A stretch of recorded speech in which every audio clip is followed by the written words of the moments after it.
అందరికీ నమస్కారం. నేను మీ స్వాతి. Welcome to whistle. ఒక మాట, ఒక కామెంట్ సోషల్ మీడియాలో తుఫాను సృష్టించగలదా? ఇప్పుడు అదే జరిగింది.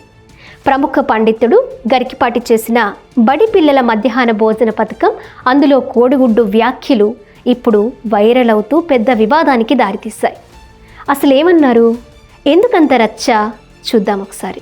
ఒక సభలో మాట్లాడుతున్న సమయంలో గరికిపాటి చేసిన వ్యాఖ్యలు ఇప్పుడు సోషల్ మీడియాలో చర్చనీయాంశంగా మారాయి.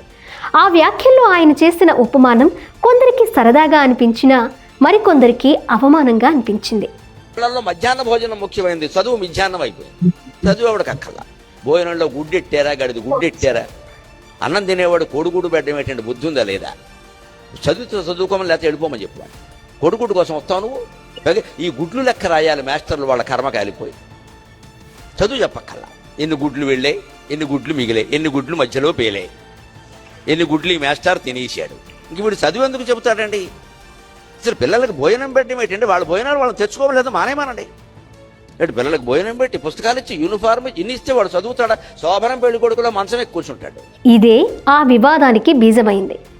గరికిపాటి కామెంట్స్ బయటకు వచ్చాక ఎక్స్లోను, ఫేస్బుక్లోను, యూట్యూబ్లో వీడియోలు తెగ వైరల్ అయ్యాయి. ఇంకాస్త ముందుకేసి మీమ్స్, ట్రోల్స్ వెల్లువలా వచ్చాయి. కొందరు ఆయనను సపోర్ట్ చేస్తే ఇంకొందరు తీవ్రంగా విమర్శించారు కూడా. ఇది సరదా వ్యాఖ్య మాత్రమే అంటూ ఒక వర్గం అంటే, ఇది అభ్యంతరకరం అంటూ మరో వర్గం మాట్లాడుతుంది. ఇక గరికిపాటి అభిమానులు ఆయన చెప్పింది ఒక ఉపమానం మాత్రమే అంటున్నారు. దాన్ని తప్పుగా అర్థం చేసుకుంటున్నారు అంటున్నారు. ఆయన ఉద్దేశం ఎవరినీ దూషించడం కాదు అని అంటున్నారు. కానీ విమర్శకులు మాత్రం తీవ్రంగా స్పందిస్తున్నారు. పబ్లిక్ ఫిగర్గా బాధ్యతగా మాట్లాడాలి, ఇలాంటి వ్యాఖ్యలు సమాజంపై ప్రభావం చూపుతాయి అంటున్నారు. తప్పకుండా గరికిపాటి క్షమాపణ చెప్పాలి అని డిమాండ్ చేస్తున్నారు కూడా. ఇప్పటి సోషల్ మీడియా కాలంలో ఒక చిన్న క్లిప్ కూడా పెద్ద వివాదంగా మారుతుంది. కంటెంట్ లేకుండా వీడియోలు వైరల్ అవ్వడం, వ్యూస్, ట్రెండ్స్ కోసం విషయాలను అతిశయంగా చూపించడం, ఇవన్నీ కలిసి ఇలాంటి రచ్చలకు కారణమవుతున్నాయి. ఇలాంటి వివాదాలు వ్యక్తుల ఇమేజ్పై ప్రభావం చూపుతాయి.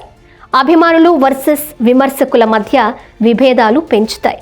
ఇక ముఖ్యమైన విషయాల నుంచి దృష్టిని మళ్లిస్తాయి కూడా.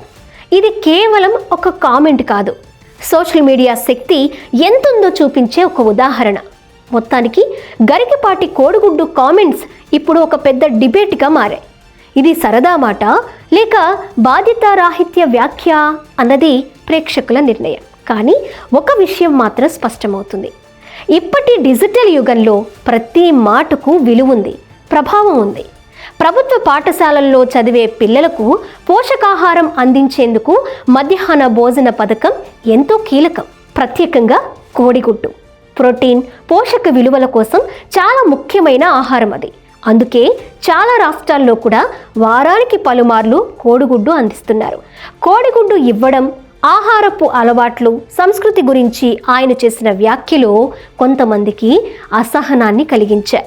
ఇది అవసరమా అనే సందేహాన్ని ఆయన వ్యక్తం చేయడంతో చర్చ మరింత వేడెక్కింది. ఈ వివాదంలో ముఖ్యమైన విషయం పిల్లల ఆరోగ్యం, పోషకాహార అవసరం, సమాజంలో భిన్న అభిప్రాయాల మధ్య సమతుల్యత.